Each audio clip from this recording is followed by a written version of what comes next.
Well, hello everybody, and welcome to Resonant Frequency Live.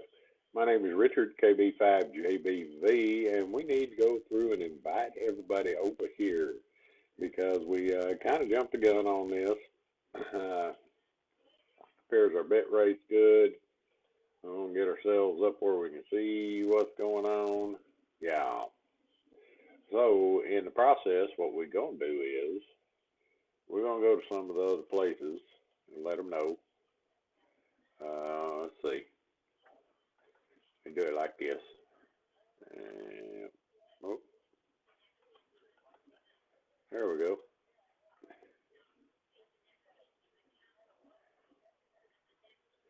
And we'll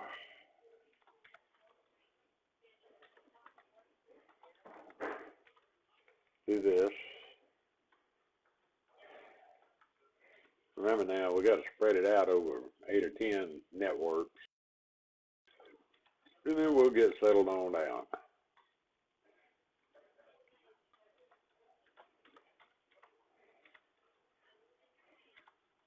Resonant Frequency Live Facebook, and now we got the URL in. We need to make a copy of that, or we'll have to type it in every time we go someplace. All right, let's see, copy, paste. So we're going to be adding people as we go along because we're currently letting everybody know, but that's okay, that'll work too. We want to go here. Please understand, we're on, let's see, MeWe, Parler, Twitter, Discord. Yeah, that Discord server thing is kind of throwing me.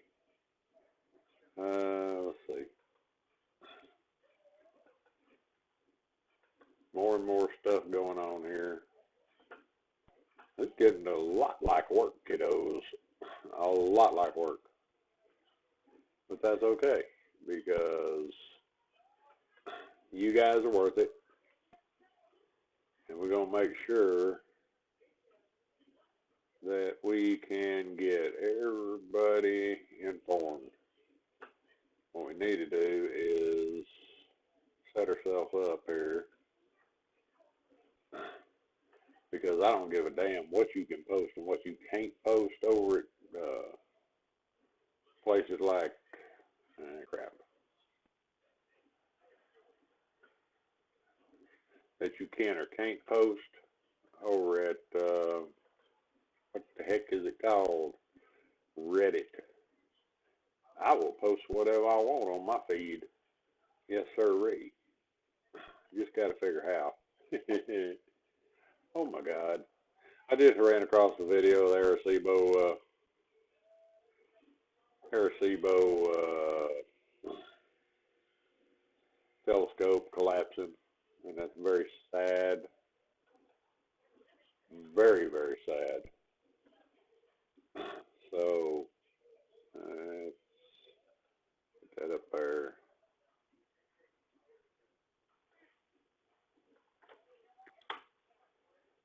And let's see if anybody shows up. All right, let's get back over here. We're about 3 minutes in. Not seeing anybody logging in. Oh, look, there's Tim. Hello, Tim. Tim, wave or something, so I know you're still there.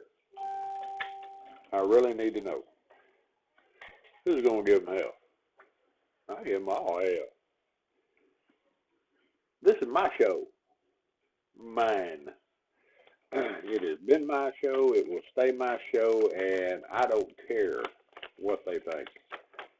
You know, Reddit's been a non-starter for me since we're talking about it.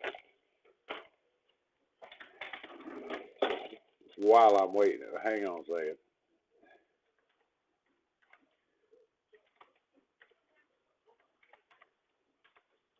Yeah, the only side of this is, had we gotten more people to come over to Discord, we could actually have some other people on here besides me. And we're going to take my little friend off the desk here, so y'all don't think too little of me. How the hell could he sit there?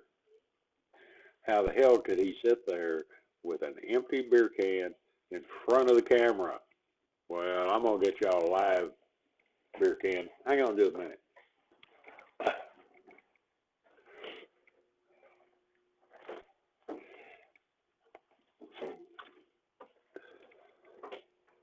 Aha. Fruit of the gods. And hopefully y'all can hear me. Hopefully we're coming through the right microphone. I have the headset on at this time. If I have to switch over to the other headset, I will do so. But it appears that we're passing audio because we're actually showing a baud rate for that. So we got Tim in here.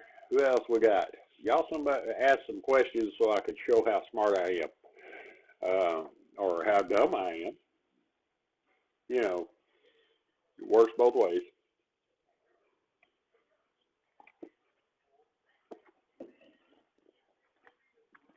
Now, at this time, we have posted over on MeWe, Parler, Reddit, Mastodon,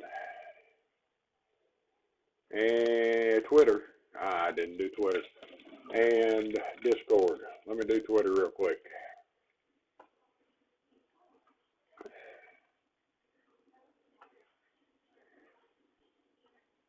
All right.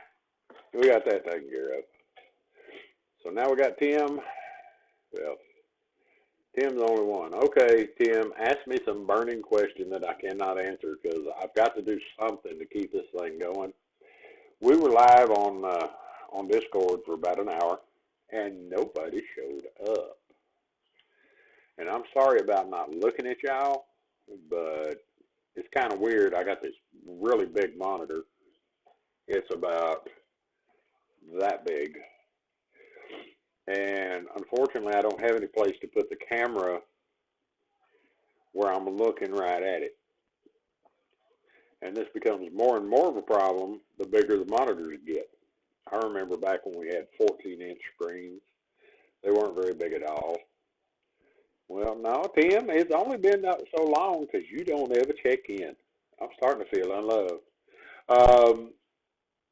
But because I used to have a camera that worked pretty well sitting on top of the monitors when the monitors were smaller, and I still have those monitors back in the spare monitor hole. Actually, it's kind of a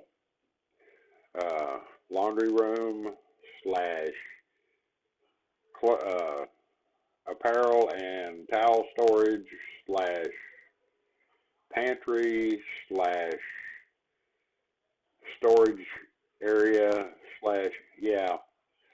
I don't know if y'all, most of y'all know, we have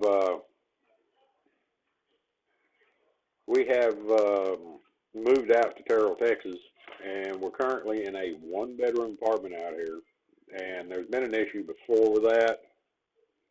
Actually, I think we were probably, let me move this a little.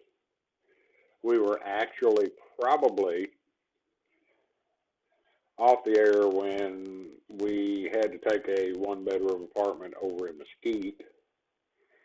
Aside from that, we lived in a fairly big house with my stepson, her son, his wife, and a bunch of freaking dogs. But I was working for a well, where the heck's the chat go? There it is. I was working for a couple of auto shops, and they kept me so busy. I had so much work. I was having to go in at like 6 o'clock so I could get things done before all the commotion would start, and then I would be there till 6, 7, 8 o'clock at night and have to drive from Dallas to Forney to get home. And that's one of the reasons that we ended up discontinuing the main show, which was Resonant Frequency, the amateur radio podcast. Tim, can you hear me? Hang on just a minute.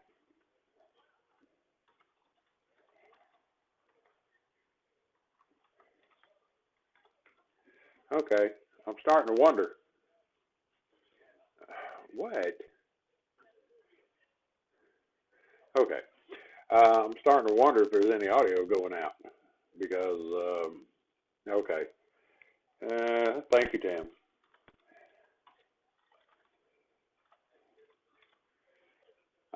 So I was having to drive an hour, neighborhood of an hour to get home at night. I was working 10, 12, 14 hours on these cars, trying to get them done, trying to get my flag rate up because I'm an older guy and the shop foremans wouldn't hand me the work like they were handing the 20-year-olds and that kind of stuff. I mean, shoot, I spent 2 years on a lube rack before I waited out all the other kids that were working on that lube rack and outperformed all those kids and ended up finally getting moved to main shop. So from there I went from Dallas Dodge to Frisco Dodge to Rockwall Dodge, which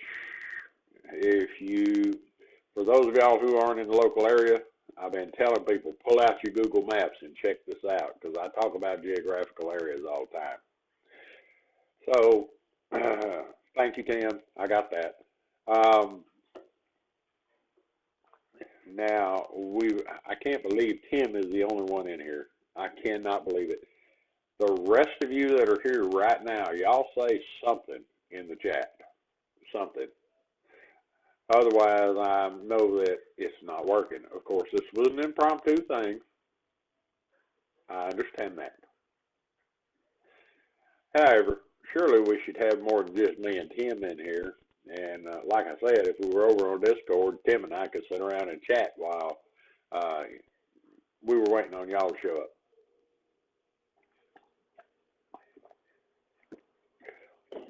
Now, we're not going to do a lot about amateur radio tonight. I can talk about a few things. If somebody shows up and asks a question, but mainly we're testing out the system and attempting to get. We have a gentleman named Farrell that has discussed with us, or is starting to discuss with us, getting together and doing kind of a DMR thing. I'm not sure if we'll call it Resonant Frequency, the Amateur Radio Podcast, Richard's Radio Adventures, Resonant Frequency, the DMR episodes. I don't know what we're going to call it. However, we're going to do our best to get that rolling when I get a few minutes. I have been completely swamped since my wife had a stroke a few months back. I spend all my time talking to doctors and insurance people and just all kinds of craziness. And it's really kept me busy. However, I see the importance of getting the old episodes of Resonant Frequency out, getting some new episodes of Richard's Radio Adventures out, and possibly, if I get some input from the folks that were listening to that show, maybe even restarting Strangely Enough. Now, Strangely Enough is not gonna be anything that's going to turn the crank of the radio operators, but it's something that appears to be quite popular when it was running. I mean, really drove our hits per day up on the website. I'd like to thank those folks if any of y'all are listening, because that really helped us out. Now, I have apparently drifted off subject again, and let us dial it back in. For those of you who may be listening that have not checked in via the chat, because I see Tim's over there. Tim is faithful, man. He's been faithful. By the way, Tim, I'm sure the episode will be coming up where you offered the audio input. There's also, I believe, an article that you wrote that we got. We were able to recover 99.5% of the articles and stuff and get them back on the website. We shut down a few months ago, just turned everything off. And I had to scramble to try and find everything. I had to find Bill's show notes. I had to find the articles, which I think I got 99.5% of those, and all that other stuff. But now we're up and operating. Most of that stuff is available at the website. We still have the same URL. It'd be nice if I could put some text on this screen so that I could point everybody to the website and stuff. But hopefully, people are able to find it. And it appears that that's the case. We went back in business about June. Then we had kind of a slowdown from July to the end of September, and we're currently starting to ramp it back up. I'm doing my best to get Richard's Radio Adventures out at least once a week. We're probably going to spread that out in the future, but as for right now, I'm trying to get one a week out. Where Richard's Radio, or doggone it, Resonant Frequency, the amateur radio podcast, is concerned, we are trying to get those out every week, the back episodes, since we already have them, so that we can get the archive posted and out before we start anything new. As far as new episodes of Resonant Frequency, new episodes of, Resonant Frequency, because I feel I've been listening to some of the podcasters since I came back. It seems the majority of the popular podcasts are run by commercial interests. Okay, I was saying on a podcast the other day, Richard's Radio Adventures the other day, where I was examining the interface between commercial and non-commercial amateur radio podcasts, that, you got all these guys out there, QSO Radio, ARRL, there's another one, 100 watts in a wire, that thinks they're going to stop me from using the words 100 watts in a wire because they've registered it as a trade name, a trademark, and all this other stuff. Because I am the 100 watts in a wire guy. So, where was I going with that? Oh yeah, I was examining the interface. And for the most part, the majority of the podcasts that are available for the amateur radio community are now held by commercial interests. This guy over at 100 Watts in a Wire, he is an Emmy Award winner, commercial radio guy, has produced all this stuff, and not on top of that, they've registered the trade name 100 Watts in a Wire, they've registered a trademark 100 Watts in a Wire, and I'm pretty sure, and I haven't checked into it, but it wouldn't be hard to find out, I believe they've even incorporated under that name. And y'all listen to the show, man. It's like Seinfeld. It's a whole bunch of nothing, or at least the episodes I've heard. Now, they have a good following. Fine. Get your butt to Elmering. Get your butt to Elmering, because hey, that's what this is about. That's what the Resonant Frequency, the amateur radio podcast, is about. And even Richard's Radio Adventures, to a certain point, yes, I understand, because of this whole COVID thing, I've gotten kind of a little mean, a little aggravated, a little bit of not very friendly to a lot of folks.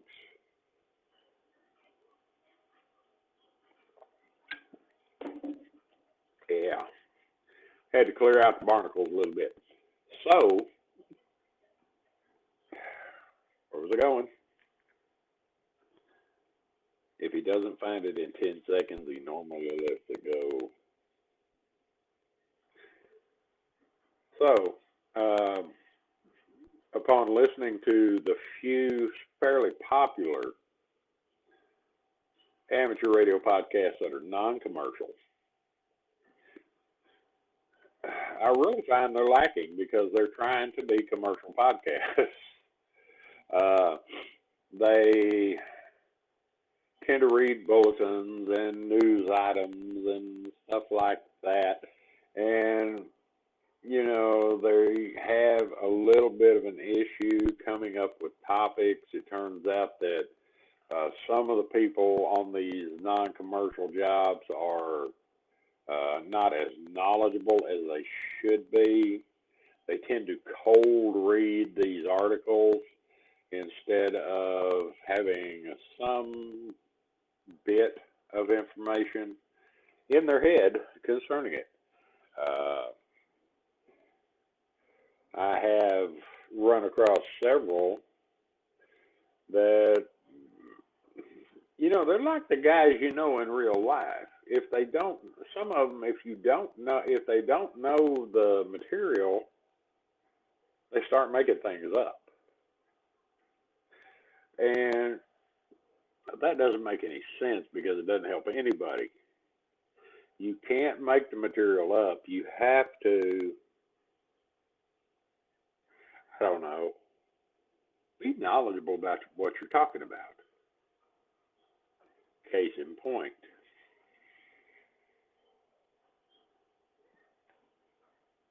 I hear more and more people talking about how we need to get away from VHF, how we need to get away from UHF.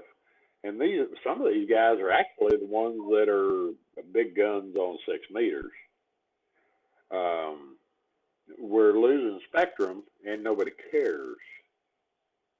Once again, I'd like to remind everybody that might be watching, other than Tim, because Tim's a good guy and he knows all this stuff.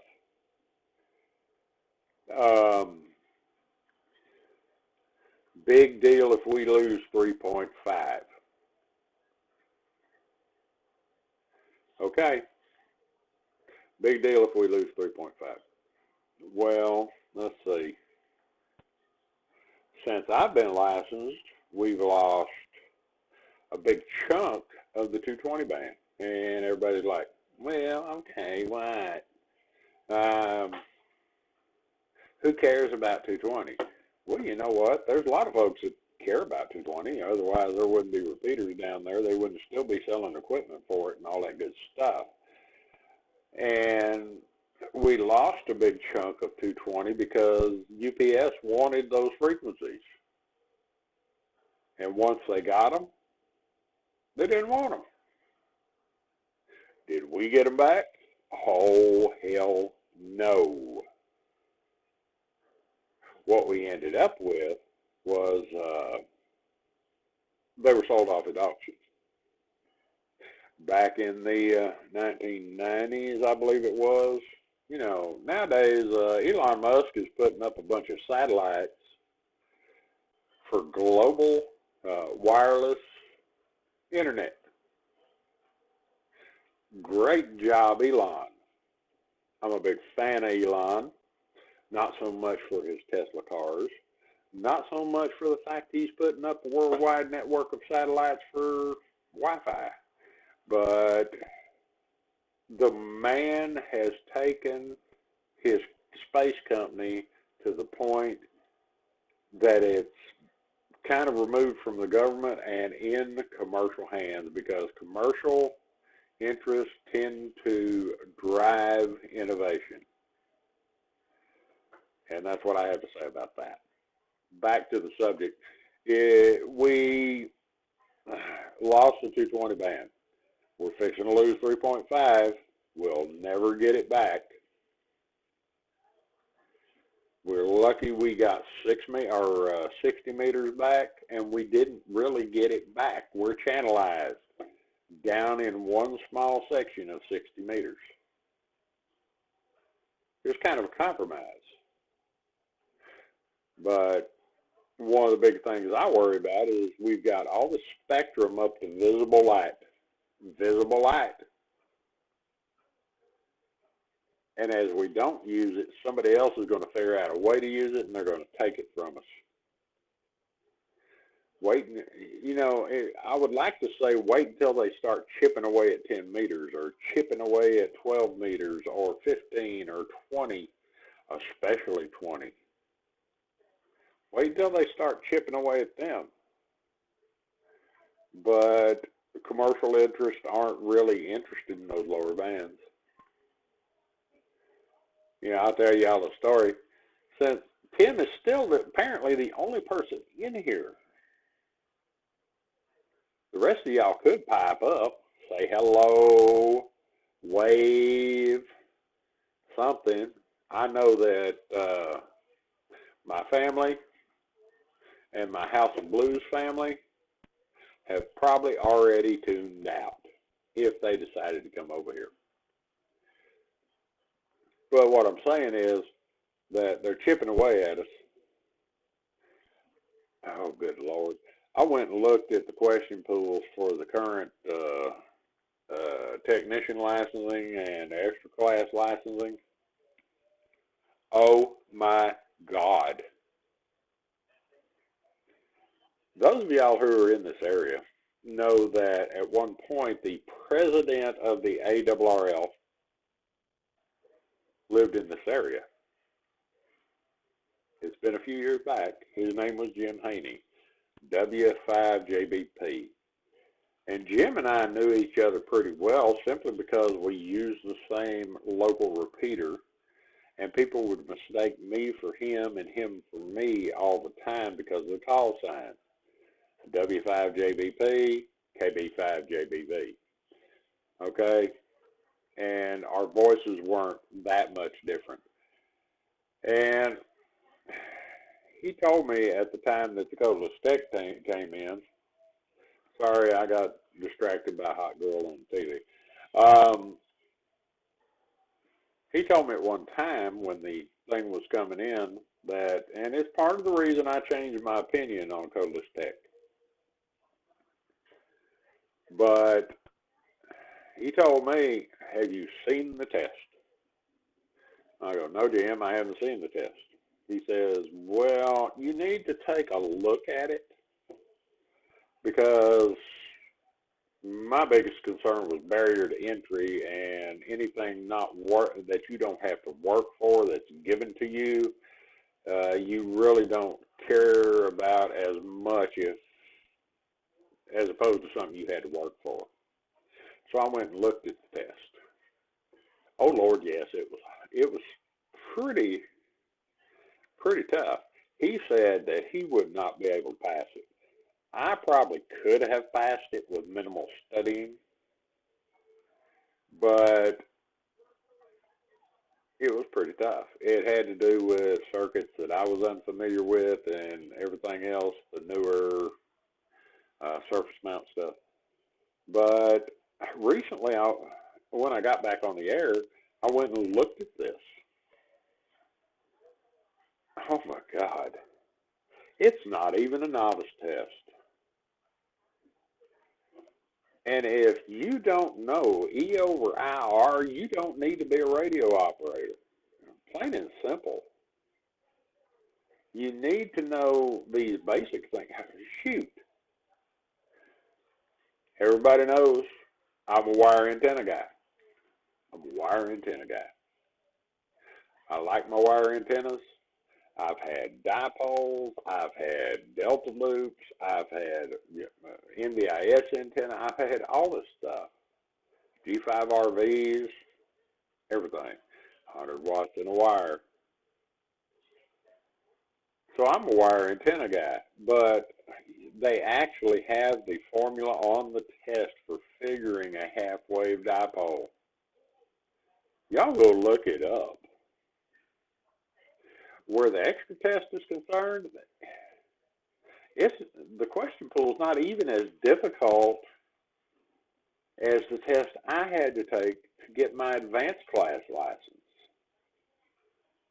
which is the one that had all the electronic stuff in it.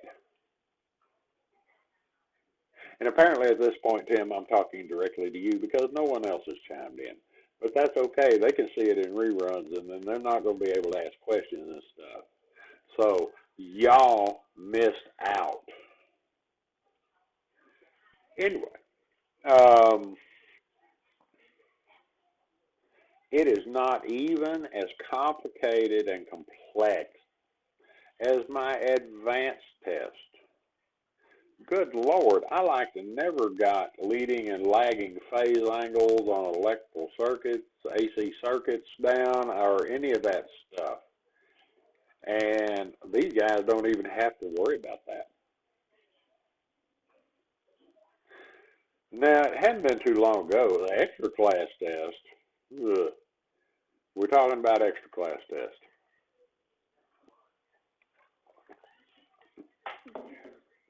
Now,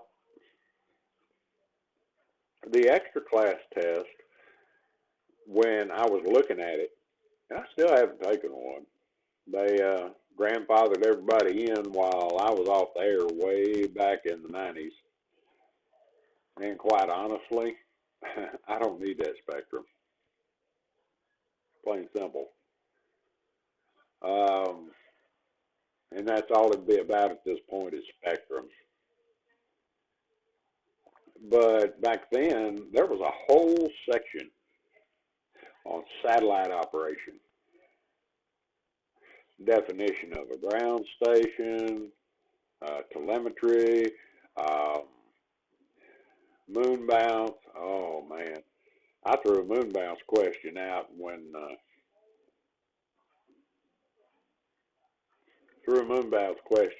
recently in one of the shows I did. And it's like, even satellite operation. You had to know about inverting, non-inverting linear transponders. You had to know about Keplerian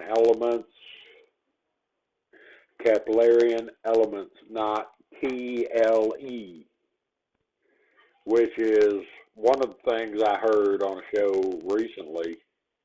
Well, we just downloaded the TLEs. What the hell is a TLE? Are you talking about Keplerian elements? And these guys don't even understand that a Keplerian element is a way of defining the location of a satellite in three-dimensional space. And they're fairly complex. People used to figure them out by hand.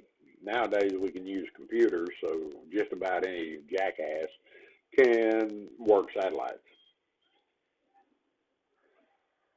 There's apparently, since I got off the air, a satellite over the other side of the world that is pretty much geosynchronous. We're not allowed to use it, is what I heard. I need to check into that. However, and it covers that side of the world. And, well, when can we get a geosynchronous satellite? Well, you know what? Sorry, Tim. A lot of bitching, a lot of anger going on. And I'm going to have to talk to Tim because none of the rest of y'all have checked in. And we're only going to keep this up for another 15 to 20 minutes. So,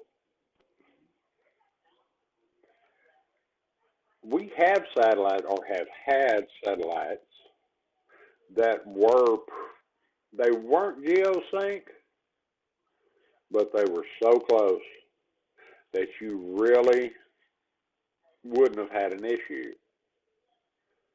Basically, they'd sweep up and down in an almost polar orbit. And just about any time of day, if you had some decent equipment, you could hit these guys. Shoot. I remember back in the days when I was running packet hot and heavy, and DO-17, I think that was the number. DO-17 was one of a group called the PackSats. You ran packet radio through these guys. And, you know, this guy, he was overhead most of the time. Maybe not overhead, but at least above the horizon most of the time.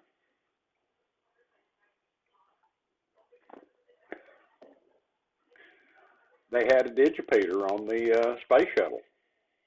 Most of the time that it was up. Well, we don't have that anymore.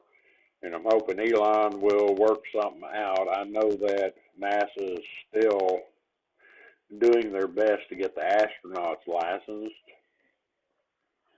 And I was actually listening to an article that I posted from somewhere, and I don't have that information in front of me. I might. Let's flip some pages while I'm talking. I read or heard, I think I did a show that had that article on there, or heard a show that had that article on there. Oh, look, here we go. Where they were talking about a teacher named Barbara Morgan. Barbara Morgan was selected to be an astronaut on the space shuttle.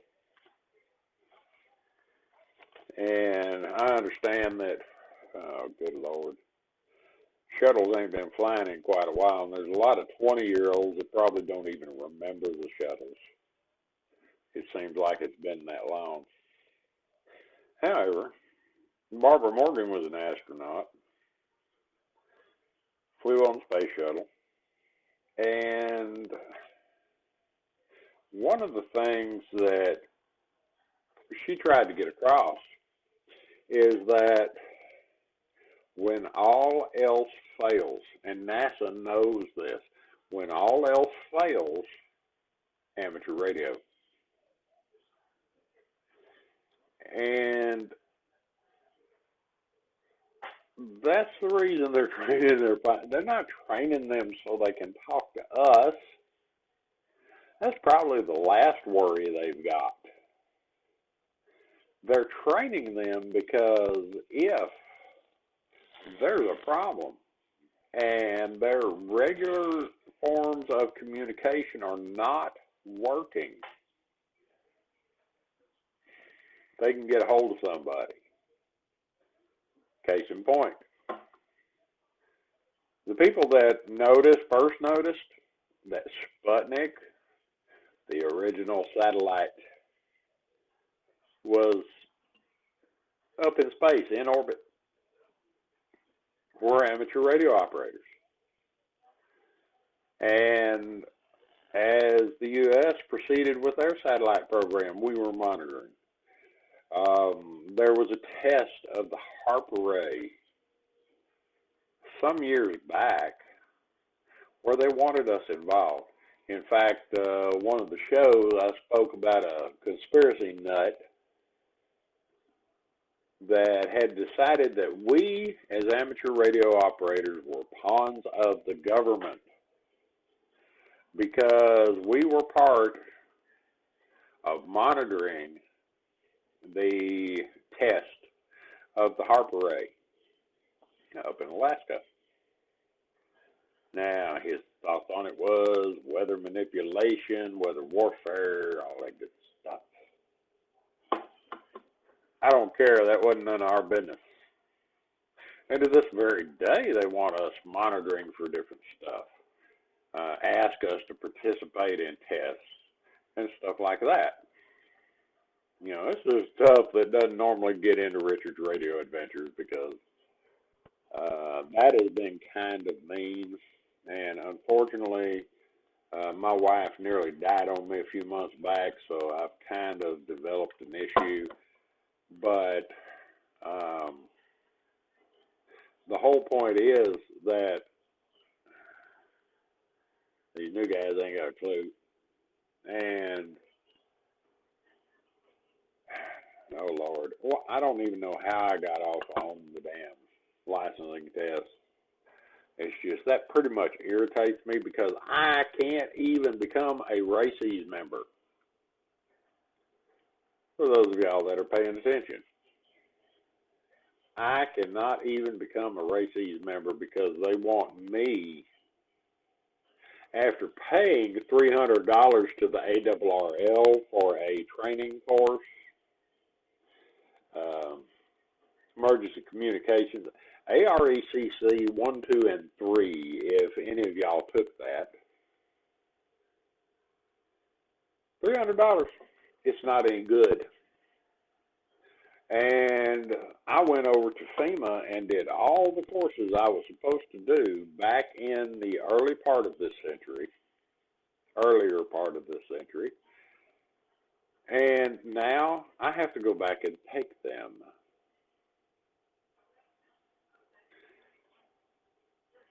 Now, those of y'all that have listened to me for a long time, and those of y'all that have known me, know that I was the public service guy. I have a brass pounder medallion. Show me your brass pounder medallion if you want me to take more training for public service. Show me your history of operating net control, not only for amateur radio, public, private nets, that kind of stuff, or not private, but worked off states nets, local club nets, that kind of stuff. But the other side of it is NTS nets on VHF and on HF, for worked off states nets, for all that kind of stuff. I don't understand. Now, I know they've cracked down. It's a liability issue. Got to be. It's got to be. Those child molesters, the guys from Boy Scouts of America that tend to spend a lot of time around young men that turn out most of the time just to be Catholic priests with commitment issues and that kind of stuff. Outspoken, y'all. And Tim's still the only one I'm seeing.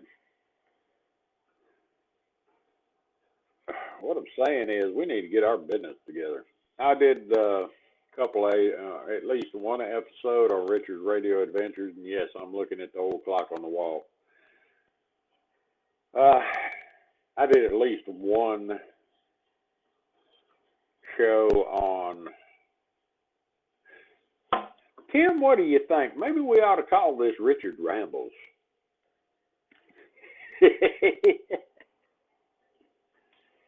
But we know Richard rambles, don't we? He doesn't ramble on RF because we, even though it's not heavily scripted, we try and keep ourselves on track. Where Richard's Radio Adventures is concerned, on the other hand, ain't no telling where Richard's gonna go. And well, where was I? Oh yeah, the rubbing of the Boy Scouts. The show that I'm talking about are over on Richard's Radio Adventures, where I talk about the silence of the hams and the division of amateur radio. Well, we spend more time dividing ourselves than we do pulling ourselves together. I heard a seminar that was put on by the RGSB over in England. One of the moderators of that was Martin from ICQ Podcast. I have a lot of respect for Martin. I really do. And they were talking about decentralized amateur radio clubs, virtual amateur radio clubs, and that kind of stuff. Well, we've been doing that kind of for years. I've got a certificate on the computer here somewhere from the Digital Modes Club from years ago. I don't even know if they're still in business.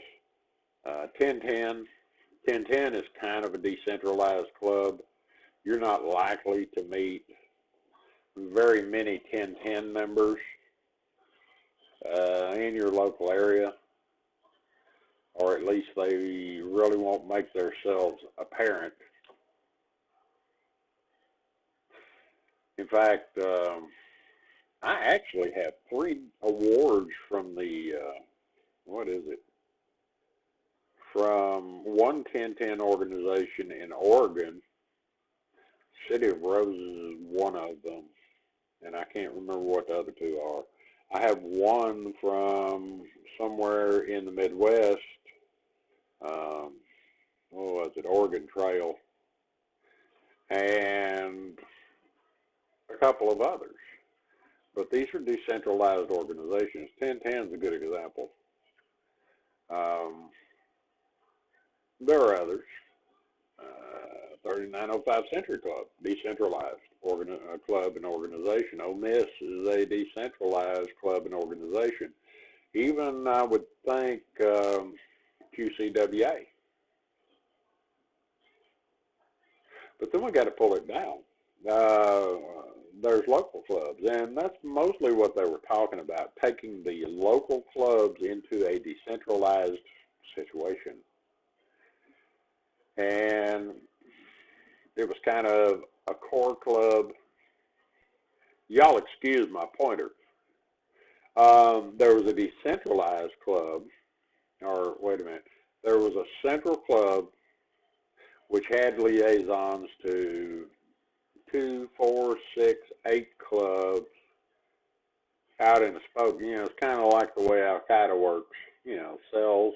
You know, the one guy in the cell doesn't know who the other 2 guys in the cell. Well, anyway. And I'm going to have to walk back there to that refrigerator in a minute, y'all. But the decentralization and the us finding a way to get away from each other, let's put it this way. At one time, everybody was on HF. Then, a lot of the guys spent most of their time on VHF, though there were still guys on HF. And some of the VHF guys were getting on HF. Then we had 440, 220, and that kind of stuff. And then we moved forward and we had D-Star. Well, look, where D-Star is concerned, you can talk to people on your local repeater. You can talk to people on the D-Star repeater. You can talk to people all over the world on that D-Star repeater. You can call your friend down the street on D-Star and not hear anybody else in the conversation or anybody else being able to monitor the conversation very well.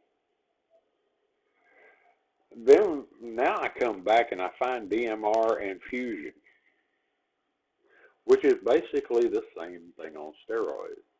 Now, I forgot to mention Echolink and IRLP and all this other stuff. So we are decentralizing. However, due to the fact that amateur radio hasn't grown significantly since I got off the air,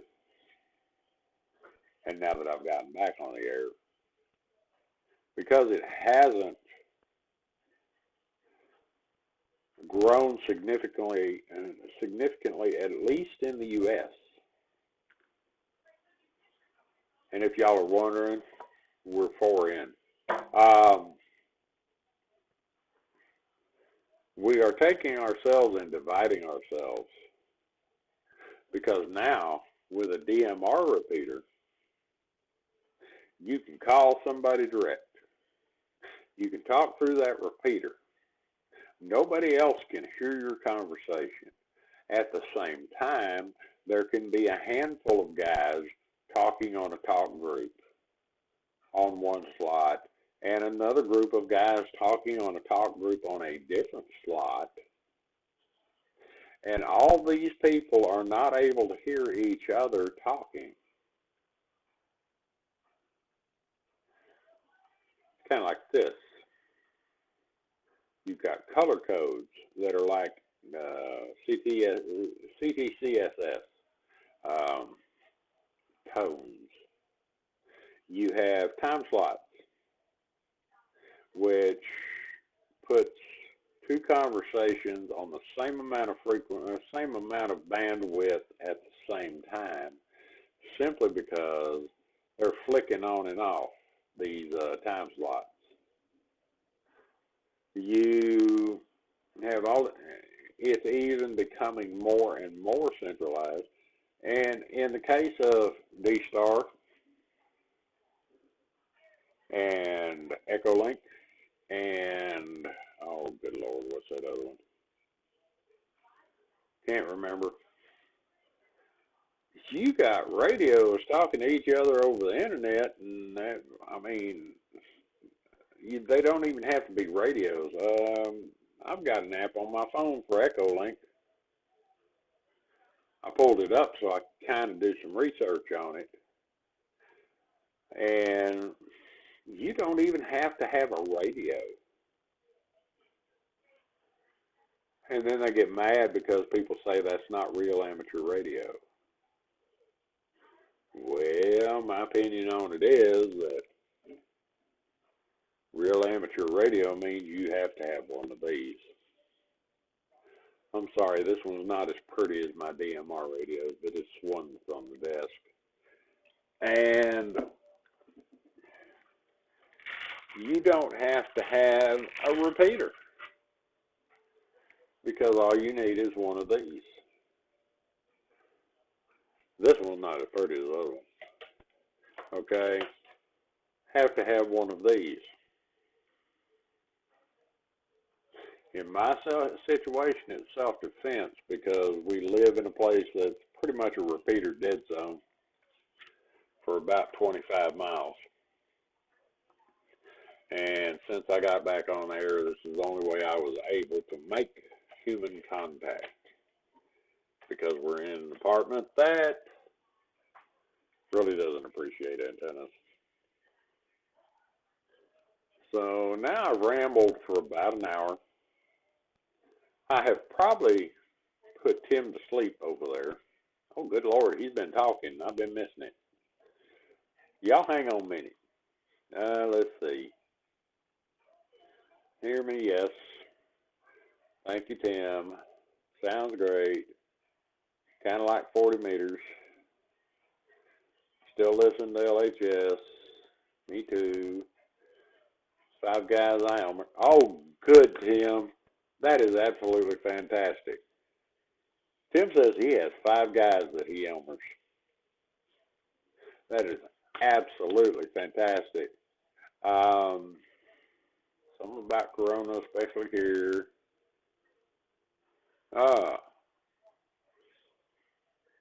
Good. Well, Tim, this stuff is not what I prefer. Unfortunately, you can get it in large quantities and it's fairly cheap. 220 Club. Let's give a shout out to the guys at W6SBA 224.380 somewhere in the California area. What do I think about the fees? Well, we'll get to that in a second. Let's see. Got him. Oh, Tim, you've been working so hard, man. In general, well, wouldn't worry about that too much, because it's not elite to get the extra nowadays. Heavens above does it for you. Okay. AFRS. Tim, my man. Yeah, Harp's still there. Oh, I'm sorry to hear that, Tim. I really am. I nearly lost mine a few months ago. Stroke. And she is getting better.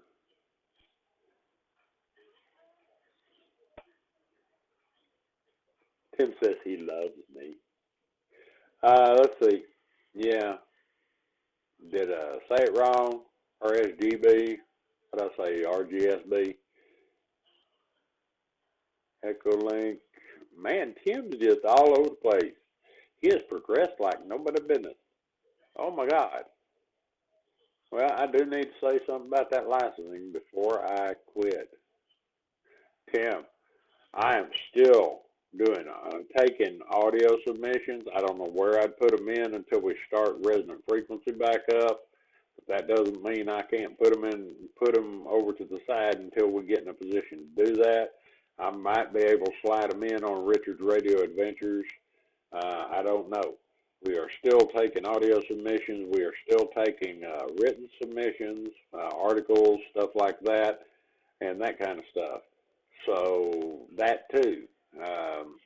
And anybody who might be listening other than Tim, since y'all are too shy to type, same for all of y'all. If it is feasible and something that will work as far as teaching new guys to move forward, we'll take it. No problem. I don't know why this thing is not scrolling up. It's acting all crazy.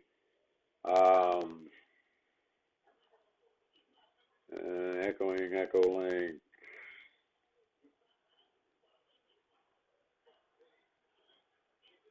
What, for echo link? Yeah, I know. They, at least that's their criteria. If they wanted, if Echo Link wanted to quit requiring a license, they could get away with it. They just wouldn't be able to let those folks get out over the airwaves. Or they might be able to even work out a way of allowing them to talk on the radio as a third party, kind of like if I'm going down the road. Well, let's put it this way: my second wife used to talk on the radio before she got her license, and she did that because I was the control op of the radio.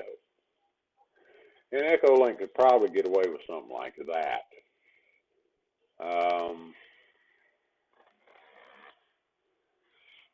Let's talk about the licensing fees. Let's do that before we go.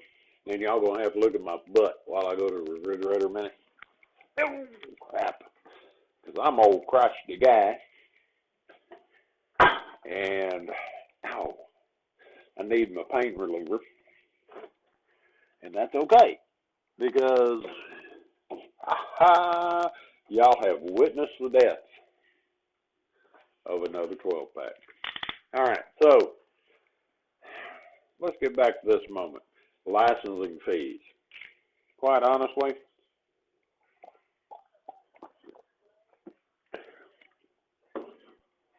the FCC has lost their way. And the fact that the league is not fighting it harder, they've lost their way. And here's the reason I say this.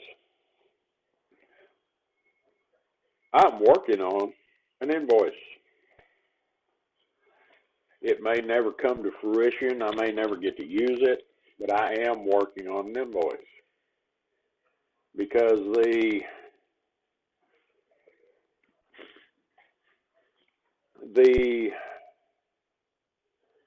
thing that they don't understand is they don't understand anymore that we're a free resource and they don't have to pay for us.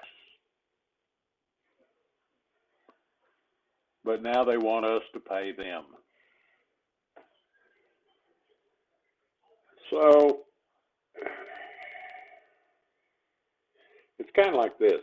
For years and years, we've been there. We've been storm spotting. We've been working disaster areas. We've been doing all this stuff for the Federal Communications Commission, or not the Federal Communications Commission, for the U.S. government.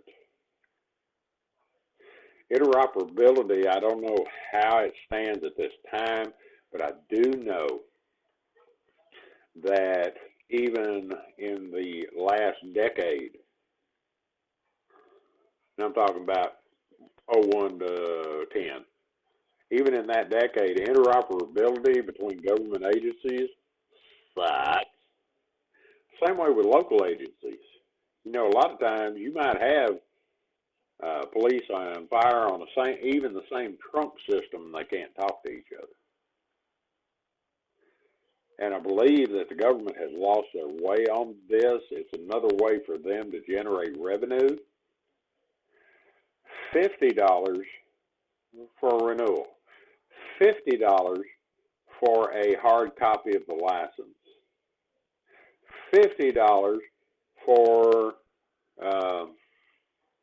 vanity call, which quite honestly they should have been charging more money for that in the first place, because at this point in time you can't tell who's licensed how.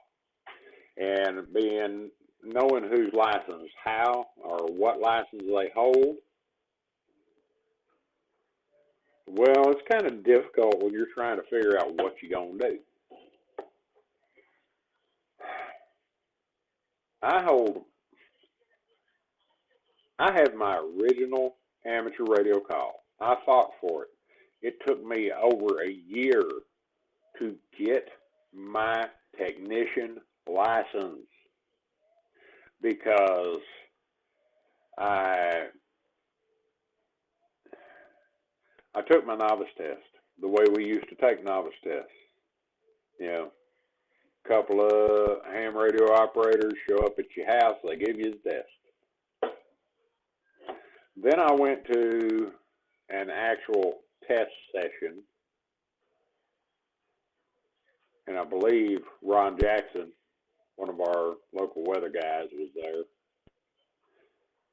I know at least one guy from here local was there.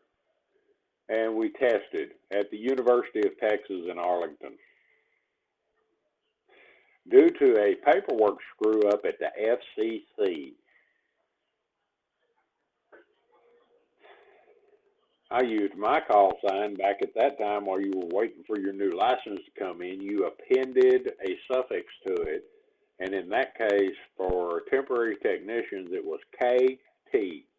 So I spent a year identifying myself on 2 meters because I wasn't allowed to be on 2 meters as a novice. Identifying myself as KB5 JBV temporary KT. Let's try that crap again. KB5 JBV temporary KT. If it had been general, it would have been a temporary AG, temporary extra, temporary AE, that kind of thing. You new guys don't have to screw with it as much. I don't think y'all have to screw with it at all.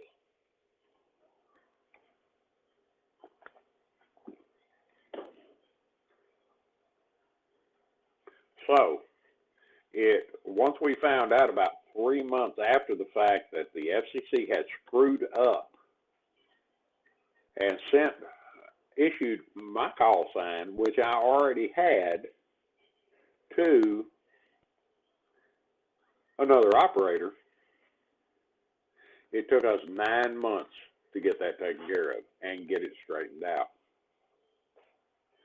I keep my call sign because I came in as a coded technician or a coded novice. 5-word a minute code test.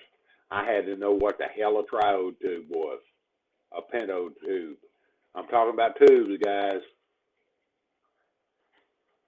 How many of y'all have screwed with that?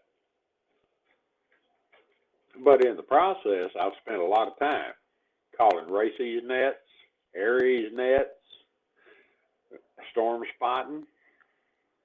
I remember one night I was handing out water down at the courthouse in Kaufman, Texas, because there was a water main break. We were involved in an explosion down in there because the gas main leak, and it all hadn't been that old. You know, there was a time when it wasn't not too long ago that there was a company that their business was filling high compression gas cylinders. You know the ones. They have helium in them. Companies fill their balloons up with them. People need oxygen, so they have these big oxygen bottles full of oxygen to go into their machines. that kind of stuff. For those of you who have actually been in those kind of businesses, there were bottles filled with acetylene, which is very explosive. Well, the oxygen ain't quite tame, and that kind of stuff. We had one of those fire at one of those places, and the bottles were shooting in the air like rockets right off of the intersection of two major highways. Dealt with tornadoes, all kinds of stuff. And where the government has lost their way and the league doesn't seem to be fighting hard enough is that the government has a free pool of electronics and people who are proficient in electronics and communications, and they're trying to charge us for it. Well, screw you, I can get a CB radio. You know, Betty Ford made sure I could do that. And quite honestly, we could all turn 27 megahertz into a unlicensed ham band if we really wanted to, because these guys that think they're in charge, nah, they can't hang. It ain't happening. And we've got GMRS, we've got FRS, we've got all this stuff that they've given to people. Well, GMRS, I think you have to have a license still. But FRS, CB, a Marine Band, I hadn't checked into that in a long time. They may or may not need a license, but the whole point is they're cutting their nose off despite their face. And that's the whole point. Now, quite honestly,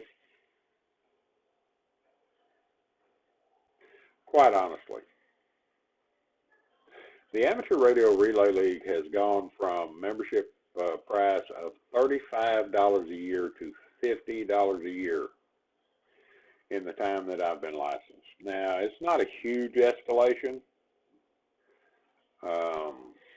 considering I was licensed in the late 80s.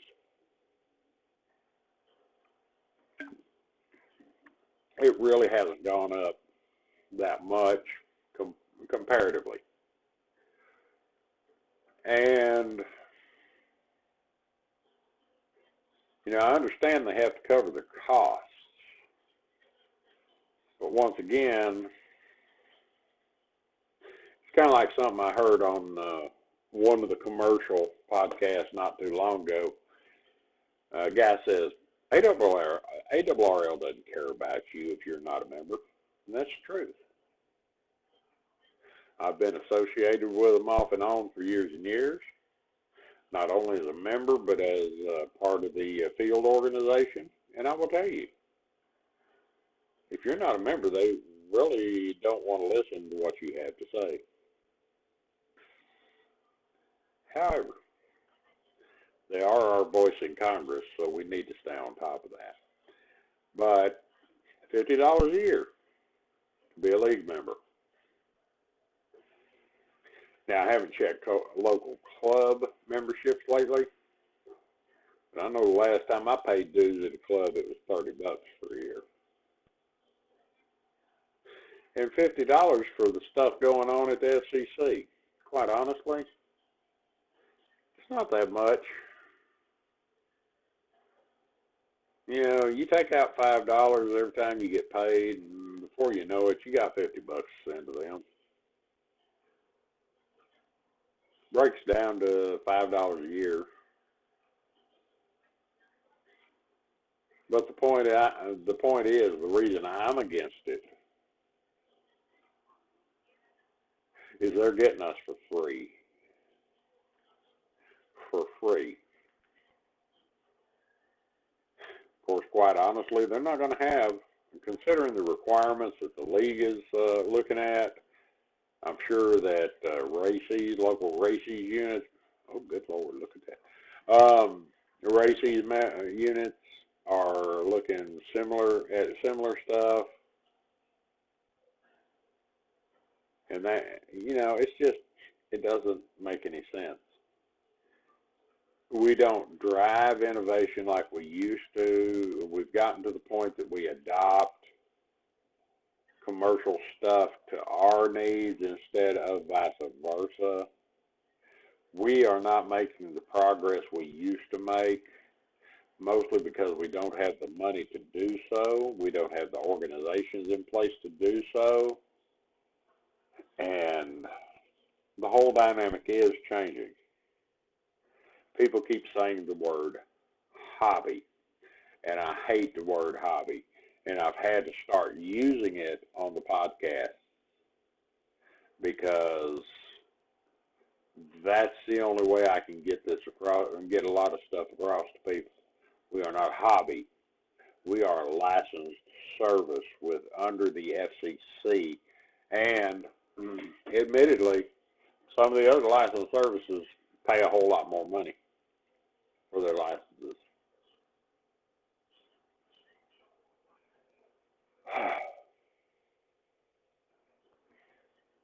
But we'll have to wait until the dust settles and see what's going on. Quite honestly, $50 for a vanity to renew a vanity call or to get one in the first place doesn't bother me. I can think of a handful I'd like to have. But then again, y'all wouldn't know who I was because I've had this call. This is 2020, so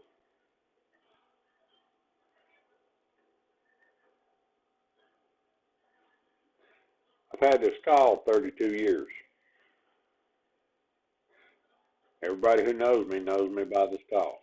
I can throw my call out on a repeater locally, and they know who the hell I am.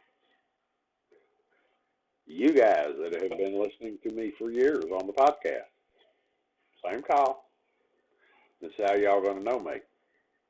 There are other podcasters that have changed their call signs. Jerry Taylor, I think he's changed his call sign. I'm not sure. Rich over at Low SWR has, in fact, changed his call sign. And it'd be difficult to keep up with these guys. So I've kind of swung off subject again. And we've gone an hour and a half already. Wow. And Tim is really old. And, the bottom line is, guys, we invented a lot of stuff that these fellows are working with nowadays. The satellite, well, we didn't really invent satellites, but cell phones, mobile phones, cell phones. And there's a difference. When I talk about mobile phones, I'm talking about back in the 1970s when you had a phone in your car that operated on VHF. Cell phones, we've driven a lot of innovation. We have created a few things along the way. A lot of the commercial amateur radio companies have been pushed to generate bigger and better because of us, that kind of stuff. So we've really gone much longer than I expected to go. I have a early morning because I feel that I'm probably going to have to drive over to the county seat and drop off some medical forms in the morning. Y'all listen to the show.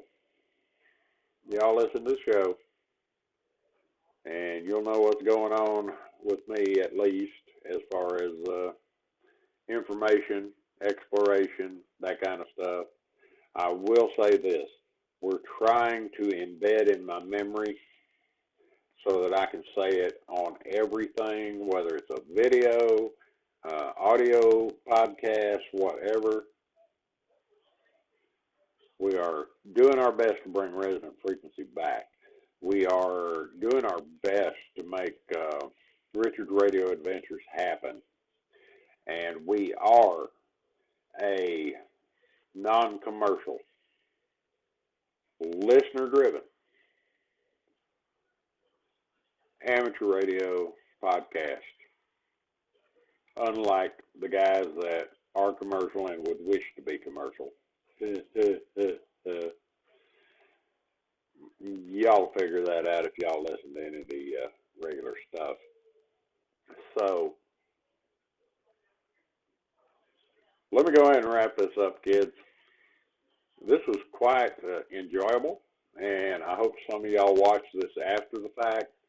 I really don't, this particular situation doesn't give me any information on who might be listening, who might not be listening, that kind of stuff. But I don't know. We may try it again. I was thinking we might have better luck over on Discord, but we'll just have to experiment a little bit and see what's going on. So with that, I want to wish everybody listening a good evening. I hope y'all have a good week. We're running up on Christmas.